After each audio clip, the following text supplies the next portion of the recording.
बनारस की गलियों में समय जैसे थम सा जाता है। गंगा की लहरें वही पुरानी कहानियां गुनगुनाती है, लेकिन हर वक्त कुछ ना कुछ नया लेकर आता है। जब चित्रा और सुदीप पहली बार मिले थे, तो उन्होंने ये नहीं सोचा था कि वो दूसरी बार भी मिलेंगे। और क्या जब ये दूसरी बार मिलेंगे तो क्या ये वही लोग होंगे जो पहले वक्त में थे, या फिर उनकी जिंदगी में कुछ ना कुछ बदलाव आ गए, या बनारस का जादू फिर से उन्हें एक कर देगा। नमस्ते दोस्तों, मैं हूं इंसेन स्माइली। स्वागत है आपका इंसेन स्माइली की कहानी की दुनिया में, जहां हम लेकर आए हैं अक्टूबर जंक्शन किताब दिव्य प्रकाश दुबे की लिखी हुई। और स्वागत है आपका दूसरे एपिसोड में। आज हम चलते हैं बनारस के घाटों की ओर, जहां चित्रा और सुदीप फिर से मिलने वाले हैं। तो क्या आप तैयार हैं? चलिए शुरू करते हैं।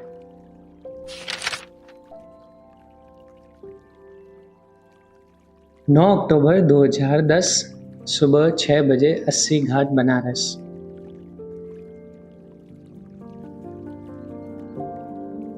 सुदीप 80 घाट पर पहुंचकर अभी भी ये समझने की कोशिश कर रहा था कि क्यों बनारस को लेकर लोग इतना एक्साइटेड रहते हैं। ये सुबह बनारस की आम सुबह जैसी ही थी। अक्टूबर की सुबह में हल्की सी नमी थी। सुदीप ने चाय लेकर जहां तक नजर जा सकती थी वहां देखने की कोशिश करने लगा। वह टहलते हुए 80 से दशाश्वमेध घाट की तरफ बढ़ रहा था। बीच बीच में रुककर लोगों को बातें भी सुनने की कोशिश कर रहा था। पूरी दुनिया से आए हुए लोग बनारस में बड़ी उम्मीद से अपने जवाब का इंतजार कर रहे थे। मुंशी घाट पर कोई पंडा किसी को ऐसे समझा रहा था जैसे पूरी दुनिया का सच उसको पता हो। वह अपनी भोजपुरी छोड़कर खड़ी हिंदी और अंग्रेजी में समझाने की कोशिश कर रहा था। देखिए सर, बनारस भूकंप प्रूफ है। पूरी दुनिया में प्रलय आ जाएगी, लेकिन बनारस का कोई कुछ नहीं उखाड़ पाएगा। पंडा जिनको समझा रहा था उनमें कुछ फिरंगी भी थे। उनको कुछ समझ नहीं आ रहा था, लेकिन बनारस की खूबी यही है कि यहाँ आकर आदमी वह समझ लेता है और उसको समझना होता है। पंडे ने अपनी बात जारी रखी। देखिए सर, बनारस फील करने वाला सिटी है। पंडे ने एक आँख फिरंगी का हाथ लेकर अपने सीने पर रखा और बोला, madam, this is Banaras. Banaras is here, feel it. फिरंगी लड़की ने अपने साथ वाले लड़के की तरफ मुस्कुरा कर देखा। लड़के ने भी पंडे के सीने पर हाथ रख दिया। पंडे ने लाल रंग का टीका निकालकर फिरंगी लड़के और लड़की के माथे पर लगा दिया और बोला, lord Shiva is great, now give 100 rupee note, lakhs rupees blessings in 100 rupees only। Sudeep थोड़ा सा आगे बढ़ा। उसको शीशे के सामने दाढ़ी कटवाते, बाल बनवाते लोग दिखे। बाल काटते काटते नाई बैठे हुए आदमी को भारत की पॉलिटिक्स के बारे में कुछ समझा रहा था। मनमोहना सोनिया के पपेट हो जे 2019 चुनावे बदे कांग्रेस या प्रियंका के उतारी था, बीजेपी वाले घंटा बजावत रह जाई, राजनाथ के बस के ना हो। सुदीप के लिए ये सब बातें नहीं थी। वह वही दशाश्वमेध घाट के पास आकर बैठ गया। उसके बैठते ही उसको कुछ पंडों ने पूजा पाठ के लिए घेर लिया, लेकिन सुदीप पर उनकी बातों का असर नहीं हुआ। इतने में एक लड़का उनके पास आया और बोला, सर, माल चाहिए। एकदम A1 माल है सर। सर, पास में कमरा भी है, वहीं मार लीजिएगा। एक बार माल मारेंगे सीधे भोलेनाथ से कांटेक्ट हो जाइएगा। सुदीप ने उस लड़के से माल खरीदा। वह लड़का सुदीप को एक कमरे में ले गया। उस कमरे में पहले से 2 फिरंगी पड़े हुए थे। कमरे में हल्का सा धुआं था। सुदीप के कमरे में घुसते ही फिरंगी बोला, बम बम भोले। जवाब में लड़के ने जवाब दिया, जय भोलेनाथ। सुदीप के लिए सिगरेट खोलकर उस लड़के ने गांजा भरा। सुदीप ने 1-2 कश लगाए। उसकी फिरंगी से बात होने लगी। पता चला कि ये दोनों गर्लफ्रेंड बॉयफ्रेंड 1 साल के लिए घूमने निकले हैं। इंडिया में ये उनका तीसरा महीना था। वे यहाँ से सीधे ऋषिकेश जाने वाले हैं। उन्होंने यह भी बताया कि 1 साल घूमने के लिए उन्होंने 2 साल तक पैसे सेव किए हैं। अभी वे एक्सप्लोर कर रहे हैं, इसलिए वे सस्ती से सस्ती जगह रुकते हैं, फ्लाइट के बजाय बस या ट्रेन लेते हैं। सुदीप को अभी तक सिगरेट ने हिट नहीं किया था। थोड़ी देर में उस पर हल्का हल्का नशा चढ़ा। वो चुप हो गया। अब उसको साथ में बैठे ही फिरंगी की बातें तो सुनाई पड़ रही थी, लेकिन समझ कुछ नहीं आ रहा था। वो उस कमरे में करीब 3 घंटे पड़ा रहा। जब वह कमरे से निकला तो पहले से बहुत हल्का महसूस कर रहा था। बहुत दिनों बाद ऐसा हुआ था कि उसे पता ही नहीं चला, वरना वह हमेशा कुछ ना कुछ सोचता ही रहता था। वो कमरा इतनी गलियों से होकर जाता था कि उसको पता नहीं चला कि घाट के किस हिस्से में है। लोगों से पूछकर वह किसी तरह बाहर निकला। उसको बहुत जोर से भूख लग रही थी। गले से निकलते हुए कचौरी की एक दुकान दिखी जहां बहुत भीड़ लगी हुई थी, जहां एक बाप अपने बेटे को लेकर आया हुआ था। यह देखकर सुदीप रुका, कचौरी खाई और गली से बाहर निकलते ही उसने एक पीसीओ ढूंढकर अपने पापा का नंबर डायल किया। हालांकि पीसीओ ढूंढने के लिए उसको अच्छा खासा घूमना पड़ा, क्योंकि सबके पास मोबाइल होने की वजह से पीसीओ का बिजनेस बहुत बचा नहीं था। पापा से कुछ बात हुई 2 रुपए की, लेकिन सुधीर के पास 100 रुपए का नोट था। पीसीओ पर आंटी बैठी थी, वो 100 रुपए का नोट देकर नाराज हो गई। सुदीप ने उनसे कहा कि वह छुट्टे पैसे ला रहा है, तब तक आप 100 रुपए रख लीजिए। सुदीप ने छुट्टे कराने की कोशिश नहीं की। वह अपने होटल वापस लौट आया। होटल पहुंचकर उसको बहुत अच्छी नींद आई। उसको नींद करीब 5 बजे खुली। 9 अक्टूबर 2010 शाम 6 बजे, अस्सी घाट, बनारस। सुदीप जब घाट पर पहुंचा तो चित्रा वहां पहले से बैठी हुई थी। सुदीप चित्रा के पड़ोस में जाकर बैठ गया और बोला, एक बोरिंग से सवाल पूछूं? चित्रा उसको देखकर हल्का सा चौंक उठी और बोली, ओ दिस सुदीप यादव जी, सवाल बाद में, ये बताओ चाय पियोगे? अभी तक कुल्हड़ वाली चाय पी पाए हैं कि नहीं? हाँ, सुबह पी थी। एक और पियो, तुम भी क्या याद करोगे? चित्रा ने अपना हाथ आगे बढ़ा दिया। दुनिया में आने के बाद दोनों ने पहली बार एक दूसरे को छुआ था। अगर ये लव स्टोरी होती तो इस पल को यही फ्रीज हो जाना चाहिए था, लेकिन ऐसा कुछ नहीं हुआ। तो कैसा लग रहा है बनारस तुम्हें? चित्रा ने पूछा।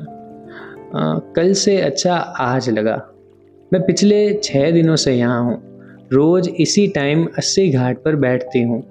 शुरू में 3 दिन तो बहुत बोर हुई, लेकिन चौथे दिन से लगने लगा कि सब कुछ रुका हुआ है यहाँ। ऐसा लगने लगा कि कई साल से यहाँ हूँ। वैसे तुम्हारा बोरिंग सवाल क्या था? चित्रा ने कुल्हड़ से चाय की चुस्की लेते हुए पूछा। भूल गया। कोई बात नहीं, कोई और बोरिंग चीज पूछ लो। चित्रा ने एक चुस्की बाकायदा सुड़क कर पीते हुए कहा और दोबारा बोले, कुल्हड़ वाली चाय हो तो मजा सुड़क कर पीने में ही आता है। मेरा बोरिंग सवाल ये था कि कहानी मिली तुमको? अभी तो नहीं। अब तक दोनों सुड़क सुड़क कर चाय पी चुके थे। घाट पर आरती की तैयारी हो चुकी थी। घाट पर बैठे? सुदीप ने पूछा। वैसे तुमको ये तो नहीं लग रहा कि मैं चेप हो रहा हूँ? अगर तुमको अकेले में अपनी कहानी ढूंढना हो तो तुम प्लीज, अगर ऐसा लगा तो बोल दूंगी, डोंट वरी। वैसे एक बात बताओ, जिस तरह के हाई प्रोफाइल टाइप हो तुमने टेबल पर बात शुरू क्यों नहीं की? तुम चाहते तो आराम से अवॉइड कर सकते थे। तुम बुरा मान जाओगे। नहीं मानूंगी। अब बताओ, आपके हाथ में ये जो मुराकामी की किताब है ना, इसलिए। तुम्हें भी ये जापानी लेखन पसंद है? मैंने अभी तक इनकी बस एक किताब पढ़ी है, what we talk about when we talk about running. मुझे बड़ा सही लगा था पढ़कर कि कैसे 32 साल की उम्र में इसने अपना कैफ़े बंद करके फुल टाइम लिखने का फैसला किया। मुझे ये चीज़ बहुत अच्छी लगती है कि कुछ साल लगाकर आप कोई ऐसी चीज़ बनाओ और एकाएक उसे हमेशा के लिए छोड़ दो, वो भी किसी ऐसे रास्ते के लिए जिसकी मंजिल का कोई ठिकाना ना हो। तुम अपनी कंपनी छोड़कर ऐसे ही फिर शुरू से शुरू कर सकते हो? पता नहीं, लेकिन एक चीज़ है कि मैं 35 की उम्र तक रिटायर होना चाहता हूँ। कायदे से चित्रा और सुदीप को घाट पर बैठकर बहुत सारी बातें करनी चाहिए थी, लेकिन ऐसा कुछ नहीं हुआ। वो सवाल जो हम एक दूसरे से पूछ रहे होते हैं, वो असल में हम अपने आप से पूछ रहे होते हैं। दोनों ने सवाल एक दूसरे से पूछे और दोनों ने एक दूसरे के वही जवाब सुने जो वे सुनना चाहते थे। आरती देखते हुए दोनों शांत हो गए। करीब घंटा भर दोनों चुपचाप बैठे रहे। वे आरती वाली जगह से थोड़ा सा आगे बढ़े और उनके पैर गंगा की गीली रेत को छू रहे थे। जितना हिस्सा गीला हो चुका था, उतना हिस्सा नदी होता जा रहा था। कोई साथ बैठा हो, चुपचाप हो और चुप्पी अखर न रही हो। ऐसी शामें कभी कभार ही आती है जब कोई जल्दबाजी ना हो, कुछ ना कुछ बोलते रहने रहता होता, वरना तो अक्सर ही दिमाग पर प्रेशर होता है कि बातों को थमने न दे। वो बड़ी अच्छी बातें करता है या बड़ी अच्छी करती है के बजाय कभी कोई यह क्यों नहीं बोलता कि उसके साथ बैठकर चुप रहना अच्छा लगता है। किसी के साथ बैठकर चुप हो जाना और इस दुनिया को रत्ती भर भी बदलने की कोई भी कोशिश न करना ही तो प्यार है। करीब 9 बजे जब सुदीप ने उठकर चलने का सोचा तो देखा कि चित्रा की आंखों में आंसू है। सुदीप को आंसू के बारे में पूछना ठीक नहीं लगा। चित्रा को पता चल चुका था कि सुदीप ने उसके आंसू देख लिए हैं। मैं चला जाता हूँ अगर तुमको रोना हो तो।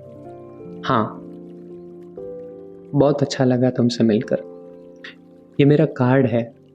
मैं परसों तक यहाँ रुक रहा हूँ। कल तो सारनाथ जाऊँगा। अगर तब तक हो तो मिलते हैं। मेरा मोबाइल बंद रहेगा, इसलिए मैंने अपने होटल का नंबर लिख दिया है। सुदीप वहाँ से चला गया। चित्रा ने उसको पलटकर नहीं देखा। सुदीप ने पलटकर चित्रा को देखा। 10 अक्टूबर 2010।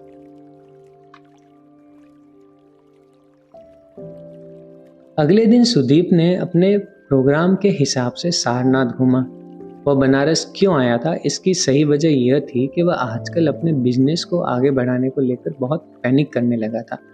वो आजकल एंटी डिप्रेशन दवाइयाँ ले रहा था। उसको एक डॉक्टर ने सलाह दी थी कि कुछ दिन वह अपने आप को इस दुनिया से एकदम काट ले। सुदीप के बारे में कुछ बताता हूँ कि सुदीप ने किसी IIT या IIS से पढ़ाई नहीं की थी, बल्कि वो 12वीं क्लास तक ही पढ़ा था। ग्रेजुएट भी नहीं था। सुदीप बचपन से मैथ्स में बहुत अच्छा था। ओलंपियाड में भी बहुत अच्छा परफॉर्म किया था।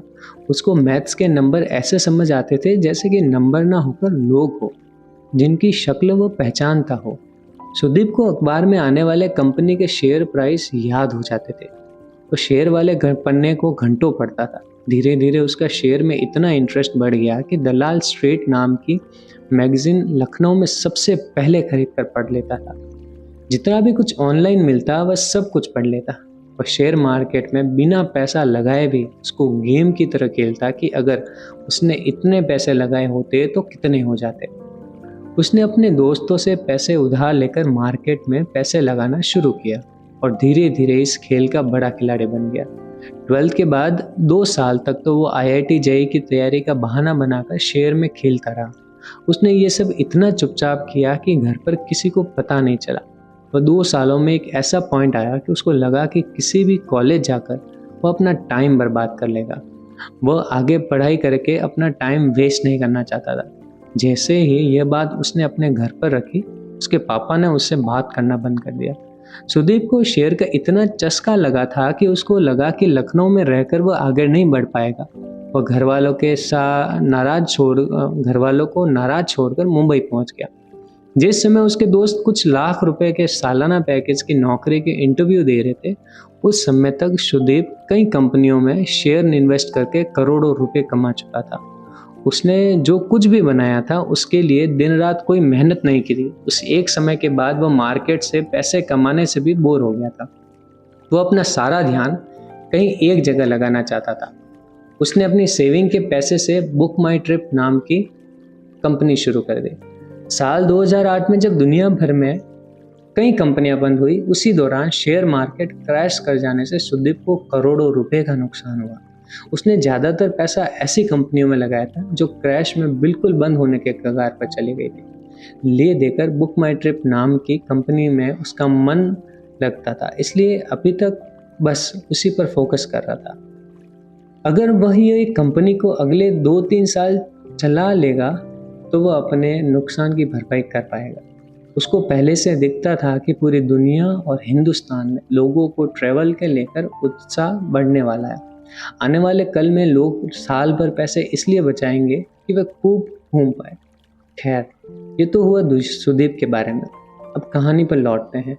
अपने होटल का नंबर देने के बाद सुदीप को थोड़ी बहुत उम्मीद थी कि शायद चित्रा का कॉल आए। वह चित्रा के रोने की वजह जानना चाहता था, इसलिए नहीं कि वह उसकी कुछ मदद कर पाए, बल्कि इसलिए कि कम से कम उतनी देर उसका ध्यान कहीं और लगेगा। हम इतनी झूठी जिंदगी जी रहे हैं कि हम एक दूसरे को चुप करवाते हुए अपने आप को भी चुप करवा रहे होते हैं। चुप कराने से जब सामने वाला चुप हो जाता है तो बेचैनी और बढ़ जाती है कि हम खुद कहाँ जाकर रोए और हमें कौन चुप करवाए। खैर, चित्रा का फोन आया नहीं। सुदीप के शेड्यूल के हिसाब से बनारस में आज उसकी आखिरी शाम थी। वह जाने से पहले फिर से अस्सी घाट पर पहुंचा। पिज़्ज़ेरिया कैफ़े में उसने नींबू और शहद पानी ऑर्डर किया और बैठकर घाट की तरफ होती हलचल में खोने लगा। जब थोड़ी देर में घाट से ध्यान हटाकर उसने कैफ़े के अंदर देखा तो चित्रा सामने वाली टेबल पर दिखी। उसने वहीं से हाथ हिलाया। चित्रा ने उसको देखा और हाथ हिलाया। सुदीप वहाँ से उठकर चित्रा की टेबल पर पहुंचा और बैठने से पहले पूछा, क्या मैं यहाँ बैठ सकता हूँ? ज़रूर, पूरा कैफ़े खाली है वैसे। ये बोलकर चित्रा हंस दी। उसकी हंसी फैलकर सामने गहरी ठहरी हुई गंगा के में शाम के साथ घुल गई। तो कैसा रहा तुम्हारा ब्रेक? ठीक ठाक। तुम्हारा रोना पूरा हो गया? हाँ, पूरा हो ही गया। मैं कल जा रही हूँ। मैं भी। किताब पूरी करना तो मुझे भेजना। ज़रूर। तुम क्यों रो रहे थे उस दिन घाट पर? मैं कहाँ रो रहा था?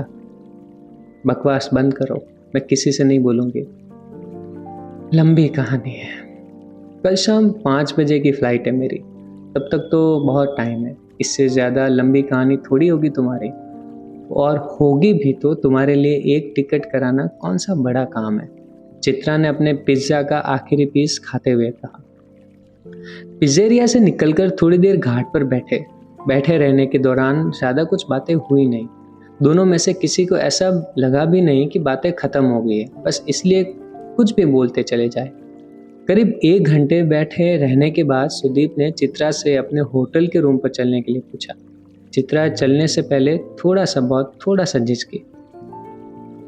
हालांकि सुदीप के पास टैक्सी थी, लेकिन फिर भी घाट से निकलकर दोनों ने ऑटो किया। सुदीप होटल ताज में रुका हुआ था। ऑटो वाले ने ताज सुनकर बहुत ज़्यादा पैसे मांगे। सुदीप पैसे देने के लिए तैयार हो गया, लेकिन चित्रा ने ऑटो वाले को हड़का दिया। सुदीप ने कहा, भी क्या फ़र्क पड़ता है? चित्रा बोली कि अपने आराम के लिए बाकी लोगों के लिए रेट खराब नहीं करना चाहिए। सुदीप ये सुनकर याद करने लगा कि अभी की जिंदगी में उसने कभी मोल भाव किया ही नहीं। जब ऑटो लंका से निकल रहा था तो यूनिवर्सल बुक शॉप पर चित्रा ने ऑटो रुकवाया। दुकान में अंदर जाते ही चित्रा ने बिना एक भी मिनट गवाए मुराकामी की किताब काफका ऑन द शोर खरीदी। उसके पहले पन्ने पर उसने लाल रंग के पेन से लिखा, with love, luck and light. इसके नीचे अपना ऑटोग्राफ स्टाइल में नाम लिखा और तारीख डाली 10 अक्टूबर 2010। ऑटो में बैठते ही चित्रा ने सुदीप की तरफ किताब बढ़ाई। सुदीप ने किताब को उल्टा पलटा और कहा, मेरी लाइब्रेरी में मुराकामी की सारी किताबें, तुम ये वाली रख लो और अपनी लाइब्रेरी वाली तुम मुझे देना। ये कहते हुए चित्रा ने किताब का पहला पन्ना खोलकर सुदीप को दिखाया। आज 10/10/10 है। ऐसा दुनिया के कुछ हिस्सों में माना जाता है कि आज का दिन शादी के लिए बहुत लकी होता है। सुदीप ने कहा, तुम मानते हो ये सब? चित्रा ने किताब बंद करके सुदीप के हाथों में थमाते हुए कहा, कभी कभी। मेरी तो शादी हो चुकी है। पहले पता होता तो आज के दिन ही शादी करती। चित्रा ने ऑटो वाले को चलने के लिए इशारा करते हुए कहा। सुदीप कुछ शादी वाली बात से जितना चौकन्ना होना चाहिए था उससे थोड़ा सा कम चौंका। यहाँ पर चित्रा के बारे में ये बताना ज़रूरी हो जाता है कि चित्रा ने आधी बात ही बताई सुदीप को। उसकी शादी हो चुकी है। चित्रा का शादी के बाद डिवोर्स हो चुका था, वो भी 2 साल पहले। वो बनारस किसी कविता के इवेंट के लिए नहीं आई थी, बल्कि अपनी मैरिज एनिवर्सरी के दिन वो उस शहर में नहीं रह पाती थी। पति सही में कोई बुरा नहीं था उसका, बस कुछ लोगों के साथ नहीं मामला सेट हो पा रहा था। चित्रा और उसका पति दोनों कॉलेज में साथ थे, उनकी लव मैरिज हुई थी। चित्रा ने एक नॉर्मल सॉफ्टवेयर कंपनी में 2 साल नौकरी भी की थी। अब वैसे भी दुनिया में डाइवोर्स होना कोई ऐसी बड़ी बात नहीं है, डाइवोर्स न होना ज़्यादा बड़ी बात है। चित्रा बचपन से भी कुछ ना कुछ लिखने की शौकीन थी। चित्रा का कोई भी ऐसा दोस्त नहीं था जिसके साथ उसके अच्छे संबंध रहे हो। वह कभी ना कभी किसी ना किसी बात पर लड़ लेती थी। थोड़ी मुंह फट थी तो ये बात सबको अच्छी नहीं लगती थी। चित्रा को सब कुछ चाहिए था, नाम और पैसा, जिसके लिए वो बहुत ज़्यादा मेहनत नहीं करना चाहती थी। उसका पति जो कि इकलौता बेटा था, इसलिए डिवोर्स के बाद चित्रा को ठीक ठाक पैसा मिल गया था, लेकिन पैसा इतना नहीं था कि चित्रा ने अपनी पूरी जिंदगी काट सके। वह सोचती थी कि किताब लिखकर वह अमीर भी बन जाएगी और पैसे भी कमा लेगी। 2 साल से अपनी किताब पूरी न कर पाने की वजह से वह जिंदगी में ठीक ठाक फ्रस्ट्रेटेड थी। खैर चित्रा के बारे में जान लेने के बाद हम ऑटो में लौटते हैं, जहां चित्रा और सुदीप होटल की तरफ जा रहे हैं। वे ताज में रूम में जाएंगे या रेस्टोरेंट में देखते हैं, लेकिन उससे पहले ऑटो वाले ने मनोज तिवारी का गाना बदल कर लग जा गले के फिर ये हंसी रात हो ना हो चला दिया। गाना बदलते ही ऑटो के अंदर का माहौल भी बदल गया था। चित्रा को पता था कि होटल रूम में जा रही है। चित्रा ने सुदीप से पूछा, क्या पीते हो तुम? मैंने पीना बंद किया हुआ है, एलर्जी होती है। तुम क्या पीती हो? विस्की, लेकिन कभी कभार जब बहुत खुश होती हो या बहुत दुखी, ऐसे केवल पीने के लिए नहीं पीती। ऑटो ताज के बाहर रुका। चित्रा ने फटाफट अपने पर्स से पैसे निकाल कर दिए। सुदीप ने पैसे देने के लिए अपनी जेब टटोली, लेकिन तब तक चित्रा ने पैसे दे दिए थे। उसको जेब टटोलते देखा चित्रा ने तो बोला कि वह बाद में कभी कहीं कॉफ़ी पिला दे, हिसाब बराबर हो जाएगा। दोनों होटल के अंदर घुसे। गेट पर खड़ी सिक्योरिटी ने दोनों को थोड़ी अजीब नज़र से देखा। सुदीप ने पूछा कि हम लोग रेस्टोरेंट में भी बैठ सकते हैं। चित्रा ने कहा कि आराम से रूम पे बैठते हैं। सुदीप को थोड़ा सा अजीब लग रहा था। अजीब नहीं लगता अगर उसको पता ना होता कि चित्रा की शादी हो चुकी है। ऐसे तो लड़कियों के साथ रुकना सुदीप के लिए कुछ नया नहीं था। वैसे भी बहुत सी लड़कियां उसको मिलती थी, वह उससे ज़्यादा उसके पैसे में इंटरेस्टेड थी। ये बात सुदीप को भी अच्छे से पता थी। सुदीप के लिए लड़कियों के साथ सोना या रुकना ऐसा कोई लाइफ का बड़ा सवाल नहीं था जिसके बारे में उसे एक सेकंड भी सोचना पड़े। कमरे में जाते ही चित्रा ने टीवी ऑन कर दिया। सुदीप वॉशरूम में मुंह हाथ धोने लगा। शीशे के सामने उसने अपने आप को थोड़ी देर तक देखा। वो कुछ नहीं सोच पा रहा था। जब वह वॉशरूम से लौटा तो चित्रा आराम से बिस्तर पर टेक लगाकर पसर चुकी थी। तो दोस्तों, आज का एपिसोड हम यहीं समाप्त करते हैं और देखते हैं नेक्स्ट एपिसोड में कि चित्रा और सुदीप जो ताज होटल में रुके हैं, एक ही रूम में, उनके बीच क्या बातें होती है और क्या क्या होता है आगे ज़िंदगी में। यूं ही आप कहानियाँ सुनते रहिए, कहानियाँ जीते रहिए और अपना ख्याल रखिए।